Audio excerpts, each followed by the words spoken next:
여러분, 오늘 말씀은 성령을 받으라 하는 제목으로 함께 하나님의 말씀 나누도록 하겠습니다. 안식 후 첫날 저녁 때에, 언제입니까? 예수님이 부활하셨습니다. 안식 후 첫날에 예수님이 부활하셨습니다. 제자들이 어디 있었습니까? 숨어 있었습니다. 한 집에 문을 걸어 잠그고 오들오들 떨면서 혹시 로마 군인들이 우리를 잡으러 오면 어떡하지? 두려움에 휩싸여서 모여 있었습니다. 그런데 그때 갑자기 그들 중에 부활하신 예수님이 나타나셨습니다. 부활하신 예수님께서 이 제자들에게 하시는 말씀이 이거예요. 21절에 예수께서 또 이르시되 너희에게 평강이 있을지어다. 아버지께서 나를 보내신 것 같이 나도 너희를 보내노라. 이 말씀을 하시고 그들을 향하사 숨을 내쉬며, 숨을 어떻게 내십니까? 그들을 제자를 향해서 입으로 바람을 불어넣으시면서 성령을 받으라 하셨습니다. 할렐루야. 이 두려움이 휩싸인 그곳에 예수님이 나타나셔서 성령을 받으라 명령을 하시는 것입니다. 그 뒤에 어떤 일이 일어나요? 40일 뒤에 예수님께서 하나님 나라 천국 복음을 전하시고 승천하신 뒤에 그들이 예루살렘에서 마가다락방에서 기도를 하다가 성령을 받게 됩니다. 성령을 받고 난 뒤 어떻게 됩니까? 그들이 전 세계로 땅끝까지 복음을 들고 전하여서 가는 곳마다 영혼들이 살아나고 교회가 생겨나는 복음의 역사가 있었습니다. 여러분, 이 성령을 제자들만 받아야 될까요? 이 2000년 전에 1세기의 제자들, 초대 교회들만 성령을 받게 되는 것일까요? 그렇지 않습니다. 지금 우리도 성령을 받아야 될 줄로 믿습니다.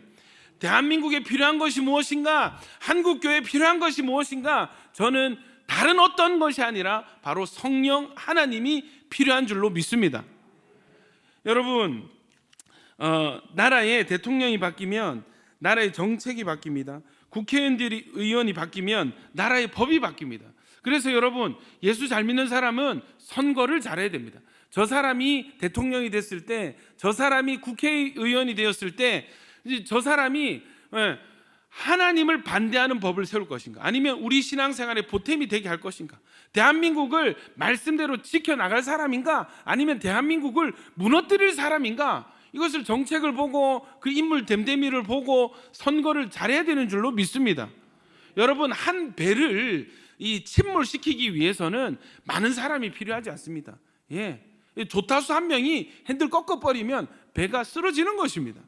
여러분, 나라의 이 조타수 역할을 하는, 선장 역할을 하는 정치인들을 위해서 우리는 열심히 기도해야 되고 선거도 투표도 잘해야 될 줄로 믿습니다. 여러분, 회사에 사장님 한 명만 바뀌어도 회사의 전체 운영 방침이 바뀝니다. 예수를 믿는다는 것은 내 인생의 대통령이 바뀐다는 것이고 내 인생의 주인이 바뀐다는 것을 의미합니다. 예수님은요, 십자가에서 자신의 피로 우리를 값을 주고 사오셨습니다. 우리가 이 사탄의 종이 되었던 우리를 예수님이 자기 피를 흘려서 피를 주고 우리를 사오셨습니다. 피로 값 주고 교회를 사셨습니다. 예수님이 값을 지불하셨기 때문에 이 우리의 소유권은 모두 예수님께 있습니다. 예수를 잘 믿는다는 것은요, 내 인생이 예수님의 소유가 된 것을 확실히 인정하는 것입니다. 여러분, 예수를 잘 믿는다 하면서 내 마음대로 사는 것은 예수 잘 믿는 것이 아닙니다. 예수를 잘 믿으면 잘 믿을수록 이 주인의 말에 충성하는 것이 예수를 잘 믿는 것입니다. 여러분, 죄로 말미암아서 저주와 사망의 노예가 된 우리를 예수님이 자신의 피로 값주고 우리를 사오셨기 때문에 여러분, 우리는 다 예수님의 것입니다. 내 인생은 내가 살지만 내 것이 아닌 것이죠. 여러분, 이런 자들이 고백할 수 있는 것이 무엇입니까? 예수님이 나의 주인입니다, 왕입니다. 고백하는 것은 예수 믿는 사람들만 할 수 있는 특권인 것입니다. 사도 바울이 이런 고백을 했습니다. 갈라디아서 2장 20절, 우리 같이 읽어볼까요? 시작. 내가 그리스도와 함께 십자가에 못 박혔나니 그런즉 이제는 내가 사는 것이 아니요 오직 내 안에 그리스도께서 사시는 것이라. 이제 내가 육체 가운데 사는 것은 나를 사랑하사 나를 위하여 자기 자신을 버리신 하나님의 아들을 믿는 믿음 안에서 사는 것이라. 이 말씀 들어주시고요. 여러분, 그리스도와 함께 십자가에서 우리가 다 못 박혀 우리가 같이 죽고 예수님이 부활하실 때 우리도 같이 살아나게 된 줄로 믿습니다. 여러분, 이제 우리가 예수와 함께 부활했지만 이 육체 안에서 사는 이유가 무엇입니까? 나를 사랑하사 나를 위하여 자기 자신을 버린. 여러분, 누가 자기 자신을 버려요?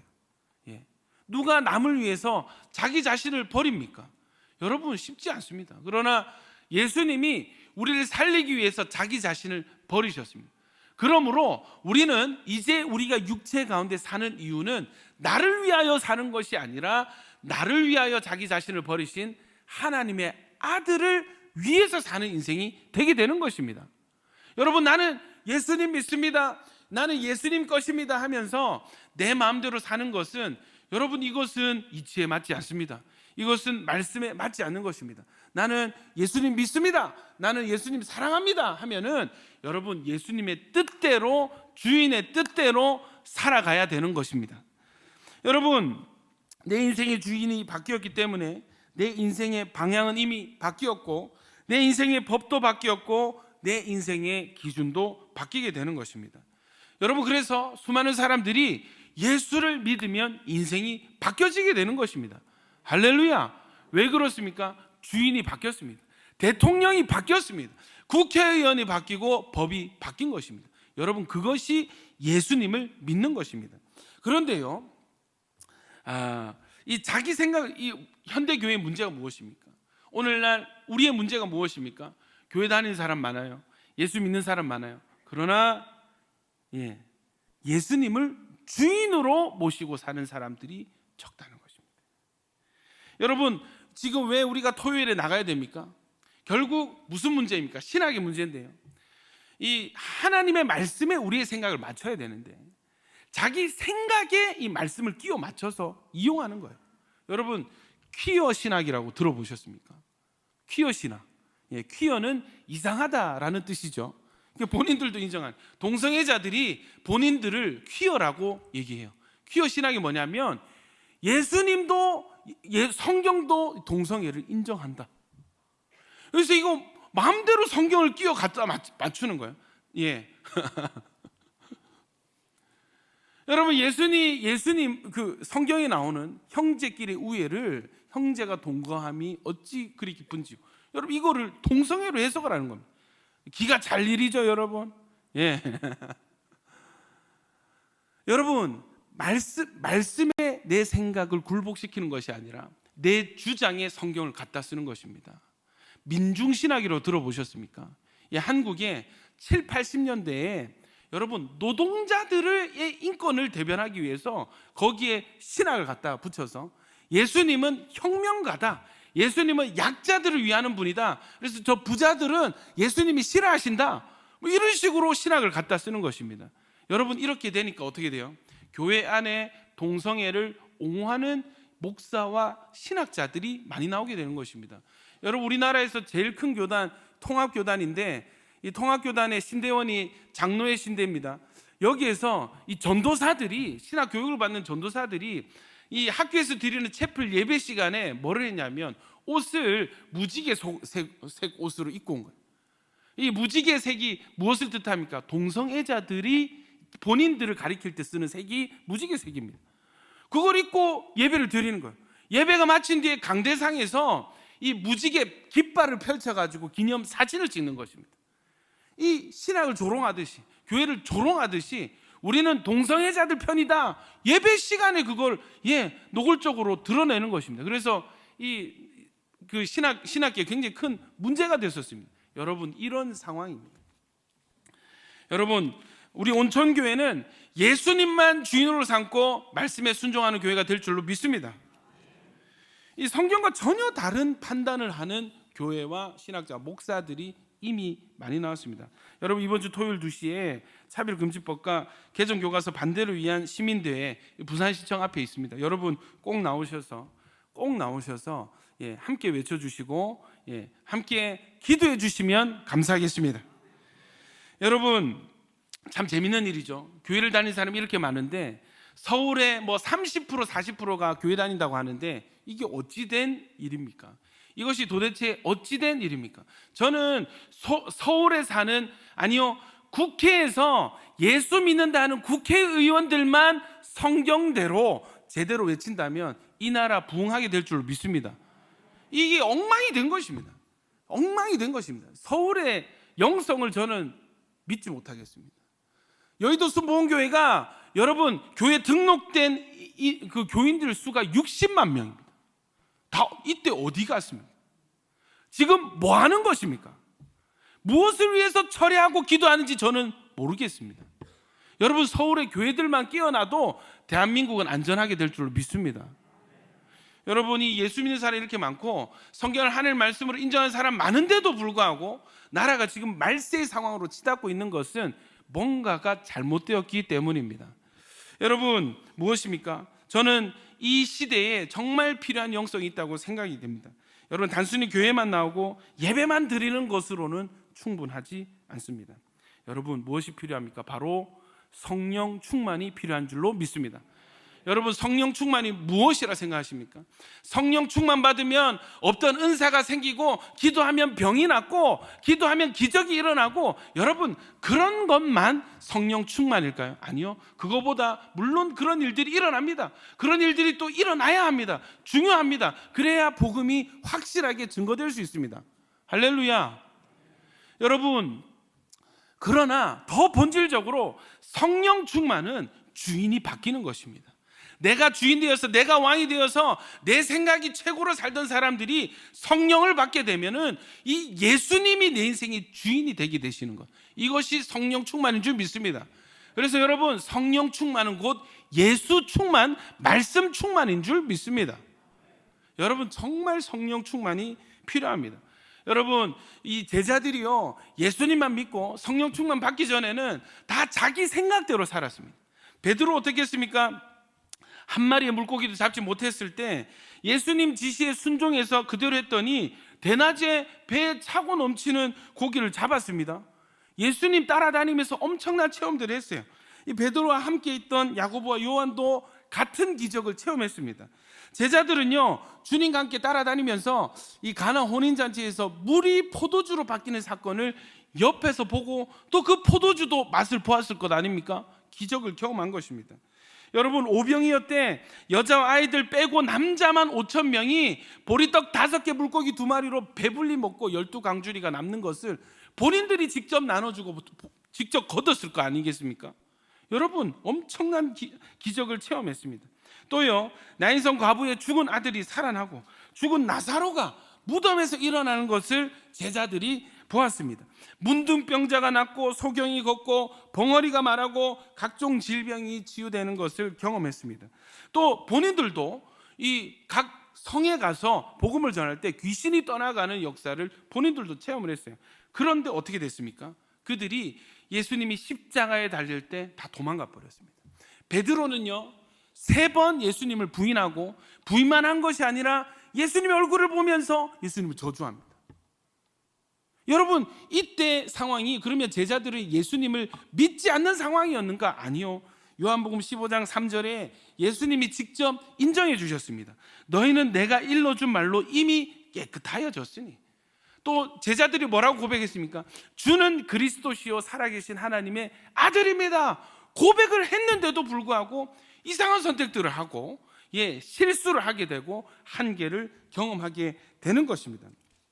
여러분 그랬던 그들이 그렇게 비겁하고 실수가 많고 많이 넘어지던 제자들이 언제 바뀌게 됩니까? 그렇습니다. 사도행전 2장에 마가 다락방에서 함께 모여 기도할 때에 성령을 받을 때에 그들이 하나님의 종으로 거듭나게 되는 것입니다. 할렐루야. 능력을 받았어요. 능력뿐만 아니라 설교가 달라지고 생각이 바뀌어지고요. 여러분 말이 바뀌어지게 되고 여러분 능력들이 나타나게 되고 복음의 열매를 맺게 되는 것입니다. 여러분 오늘날에 여러 가지 문제 중에 하나는 옥하는 목사님 다 아시죠? 고 옥하는 목사님이 이런 말을 하신 적이 있습니다. 3번이나 예수님을 부인했던 베드로, 의욕도 자존심도 이제는 다 깡그리 무너져버린 그를 세상이 감당할 수 없는 부활의 증인으로 내세운 그 능력이 어디서 왔습니까? 성령이 주시는 능력이었습니다. 그러므로 우리도 이 능력을 받아야만 합니다.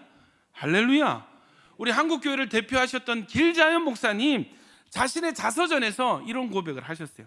설교 잘한다는 목사는 많은데 왜 오늘날의 성도들은 쉽게 변화되지 않을까? 인체도 대뇌, 세포, 신경조직 등 어느 한 군데가 막히면 병이 생긴다. 교회도 마찬가지다. 교회가 행정과 방법론에 지나치게 경도되어 있으면 안 된다. 나는 신림동이 변하지 않는 것, 술집은 여전히 늘어나고 심지어 성도들조차도 변하지 않는 것, 은혜 받았다고 하지만 생활은 여전히 변화되지 않는 것에 대한 심한 죄책감을 느낀다. 이게 다 영성의 혈맥이 막혔기 때문이다. 고로 우리는 성령을 받아야만 한다. 할렐루야.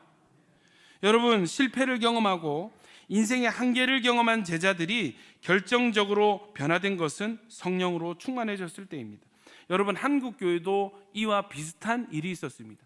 한국교회, 한국에 이 두려움이 충만하고 실패로 충만하고 무기력으로 충만했던 때가 있습니까? 언제입니까? 1900년대에 일제 치하에 일제의 통치를 받는 그때, 나라의 주권을 빼앗기던 바로 그때 한국은 두려움으로 휩싸였습니다.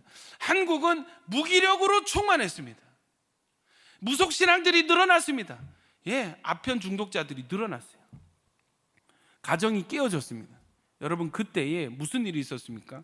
1907년 1월 14일 평양 장대현 교회에서 평양시내 내교회 연합 집회 형태로 이 부흥사경회가 시작이 된 것입니다. 이때에 여러분, 1월 6일에 길선주 장로님이 일어나서 본인이 나는 아간의 죄를 지었습니다, 이렇게 회개 기도를 했어요. 공중 앞에서 회개를 했습니다. 그랬더니 이 기도에 엄청난 회개의 영, 성령님이 임하시면서 사람들이 다 일어나서 앞에 나와서 자기 죄를 고백하는데, 그 죄가 어떤 한 여자 선교사님이 고백은 지옥의 뚜껑을 연 것만 같았다. 어마어마한 죄들이 쏟아졌다. 여러분, 심지어 여러분, 이 장대현 교회 가자, 교회 가자, 거기에 죄인들이 많다, 죄인 잡으러 가자 해가지고 한 방은덕이라는 경찰은요, 실적 쌓으려고, 흉악범들 잡아서 실적 쌓으려고 이 평양 장대현 교회에 왔다가 집회에 참석했다가 거기서 성령을 받고 본인도 회개하고 예수를 믿게 된 일화가 있습니다. 여러분, 요나단 고포드라는 중국 선교사님은 중국 선교사인데 1907년 당시 한국에 계셨어요.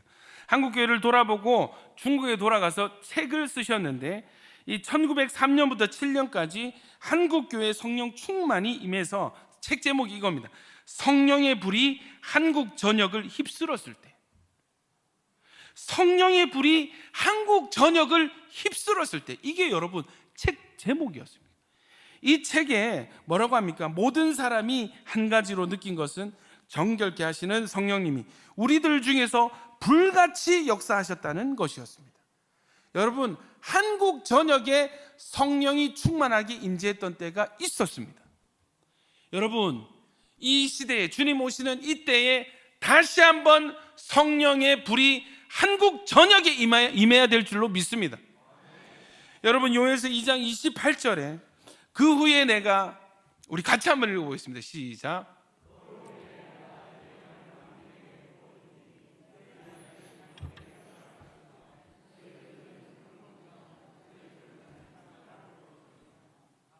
그때 내가 또 내 영을 남종과 여종에게 부어줄 것입니다. 내가 이적을 하늘과 땅에 베풀리니 곧 비와 불과 연기 기둥이라. 여러분, 이 28절에 뭐라고 했습니까? 내 영을 만민에게 부어주는데 자녀들이 장래일을 말하고 늙은이가 꿈을 꾸고 또 젊은이는 이상을 볼 것이라 했습니다. 여러분, 마지막 때는 젊은 사람들만 하나님이 쓰시는 것이 아닙니다. 분명히 늙은이들도, 나이 많은, 연세 많은 어르신들도 요셉처럼 다니엘처럼 하나님이 보여주시는 꿈을 꾸고 전하게 된다고 하셨습니다. 여러분, 요셉처럼 다니엘처럼 마지막 때 쓰임받는 실버 공동체 되시기를 축복합니다. 여러분, 마지막 때 우리 실버를, 어르신들을 향한 하나님의 말씀이 이미 성경에 있습니다. 성령이 부어지게 될 때 여러분, 지금 다음 세대 사역이 너무 힘이 듭니다. 코로나 터지기 전에 아시죠? 코로나 왜 터졌습니까? 저희 대학생 전도해 보려고 2020년도에 이미 이 부산에 대학생 전도가 쉽지가 않다, 사역을 해보니까 그렇더라고요. 이거 이대로 가다가는 부산의 청년의 맥이 끊어지겠다. 온천교회 청년부도 지금 막 부흥하지만 이 대학생 선교가 전도가 안 되는 걸 그때 경험을 했어요. 이러다가는 온천교회 청년부도 언제 없어질지 모르겠다, 그런 위기감이 있었습니다. 그래서 도저히 이대로는 안 된다. 우리가 전부 다 주일에는 함께 모여서 온천교회에서 예배 드리지만 평일에는 대학생 선교회처럼 대학교 나가서 애들 전도해야 된다. 그렇지 않으면 이 부산의 다음 세대 청년 사역 맥이 끊어질 것 같다. 그 위기감으로 수련회 하다가 코로나 터졌습니다. 코로나 2년이 지났죠. 지금 어떻게 됐습니까? 코로나 터지기 전에도 이 다음 세대 사역에 위기가 있었는데 코로나 지나고 나니까 여러분 실제로 부산의 50% 이상의 청년부가 사라져 버렸습니다.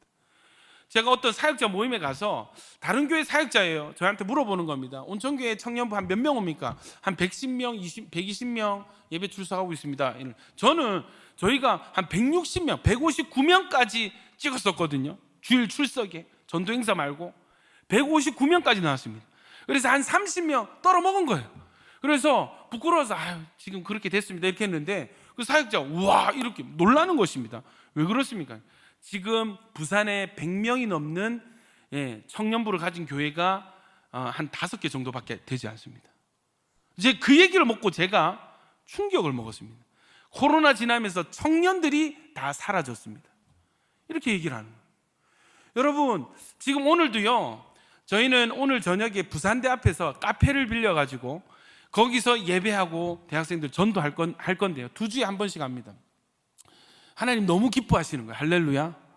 그런데 여러분 이러한 때에 다음 세대 사역이 어려운 이때에 여러분 예수님 때도 어떤 일이 있었습니까? 유대인들이 복음을 받지 않으니까 이방인들이 일어나서 예수를 주로 고백하고 신하는, 할렐루야, 그 일이 일어났지 않습니까?